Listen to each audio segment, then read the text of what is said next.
I've been in 2 marriages, and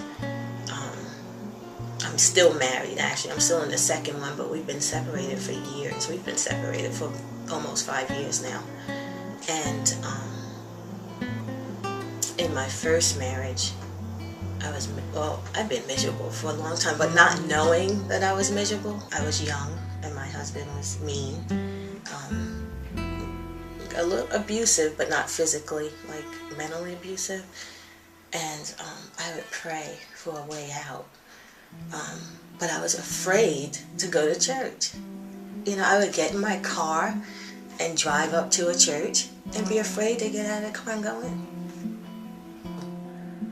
I guess I thought I wasn't good enough to be in church or something, or I didn't know enough. You know, when I think back to that, I wish I had like this opportunity, the opportunity that I have now. I wish I had found someone to talk to, or something to kind of turn me on to Jesus back then, because I don't believe I would have suffered, you know, because I feel like I suffered. I wasn't ever physically abused, but I wasn't ever really happy, you know.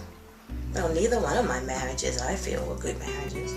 I moved to Harrisburg, I don't know, maybe 15 years ago, and I was seeing my husband. He's my husband now, but back then he was my boyfriend. He lived in New York also, and he moved down a few months later, and we lived together. Then eventually, you know, things went downhill, and a few years after, you know, we separated, and you know, adultery, and you know, the whole 9 yards.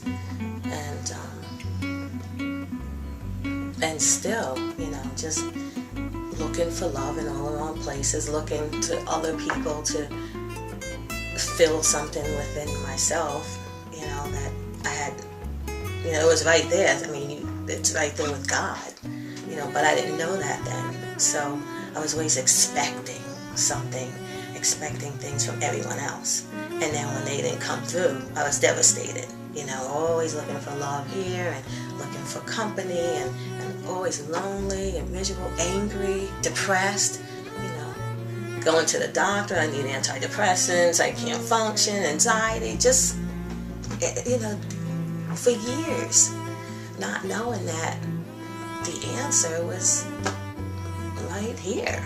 New Year's 2011, and I brought in the new year in tears, you know, pretending I was happy, but just torn up inside. Like, I didn't even get out of bed.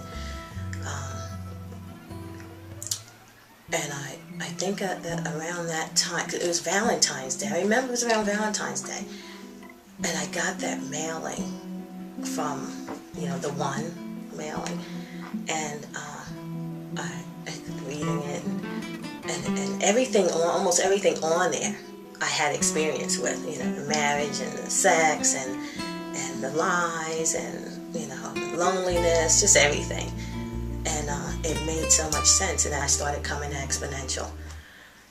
And I remembered Exponential because I had read about it in the newspaper. It's, you know, designed for people that don't like church. And I thought, well, that's perfect for me, because it wasn't that I didn't feel comfortable in church. That's what it was. Even though I longed for it, I just didn't feel comfortable. So I thought, okay, this is it. This is, you know, this is a sign. I need to go and see what they're doing in there. And I started to come. And from day one, I connected. It was like, you know, the openness of the theater. You know, I didn't feel like trapped. You know, no one was in my personal space, you know, and I could breathe, you know. I could drink my coffee if I want. Yeah, I could be me. I could wear what I want. And I think those were the barriers in a way with other churches, you know. You dress a certain way, and if you didn't, you know, you're getting these looks. You know, you have to sit up like this, you have to look like that, you gotta, you know, kneel down at this time, and you gotta, you know, stand on one foot at this time, and, you know, it was just, but from day one, I connected with Exponential. And it's like I said to Gilbert in the letter I sent him, it's like it's like the sermons, almost every single sermon that he does, it feels as though it was designed just for me. You know, almost every single one of them. It's like, I don't know if he's had the same experiences that I've had in the past. I don't know, but it's like he's talking just to me. Like I was supposed to be there to hear that. And for me, that was a sign. That was the sign that this is where you are supposed to be, Lisa, and you just keep coming here, you know, as much as you can, and listen. And that's what I did. And I got it. I can't even explain it. It's just something, a light went on, and I just started opening the Bible, and I says, you know, I'm just going to read. Even if I don't get this, even if I don't understand what I'm reading, I'm just going to keep reading. And the more I read, the more I understood. The peace just happened. It's like, and it's so true when folks say that you're not going to see it coming. It just happens. That's what happened to me. And it's funny because since I've been you know, reading scriptures and listening to Gilbert and just seeking God's will for my life, these changes just started to happen. Like I read somewhere in the scriptures, you'll start to change from the inside out and you won't even know it. You won't see it. It just happens. And that is so true. And these little things that I'm experiencing, that I read about, makes me want more. I feel blessed. I'm happy. I'm not angry.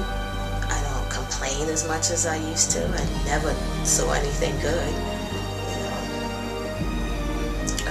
I'm not as insecure. I never thought I was good at anything. I'm just grateful that,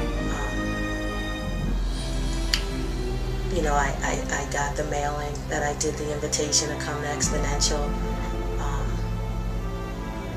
I'm grateful that I finally found a pastor that I can relate to. And now I just